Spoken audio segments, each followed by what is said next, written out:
కాశీ విశ్వనాథ్ కాశీఖండం 6వ అధ్యాయం భూమండలంలో ఉన్నటువంటి మహాతీర్థములు మరియు మానస తీర్థములు. లోక కళ్యాణార్థం దేవతా ప్రీత్యర్థం సమస్త మానవ కళ్యాణం కొరకు అగస్త్యముని కాశీని విడిచి వింధ్యాపర్వతం యొక్క ఎత్తును తగ్గించుటకు సాక్షాత్ కొల్హాపూరి మహాలక్ష్మీదేవి అగస్త్యముని పరిపరి విధముల అభినందించెను. అమ్మవారి అనుమతితో లోపాముద్రాదేవి అగస్త్యముని దక్షిణ దిక్కుకు యాత్రగా బయలుదేరారు.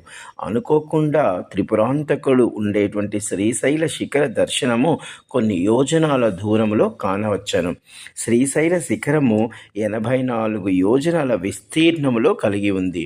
లోపాముద్రాదేవి, స్వామి, శ్రీశైల శిఖర దర్శనము వలన పునర్జన్మ ఉండదు అని అంటారు కదా, మరి కాశీవాసము మరియు కాశీ అంత గొప్పదిగా ఎలా మారింది అని లోపాముద్రాదేవి ఈ యొక్క సందేహమును వివరించమని అగస్త్యముని కోరినటువంటి అధ్యాయము కాశీఖండం 6వ అధ్యాయం. జై కాశీ విశ్వనాథ్.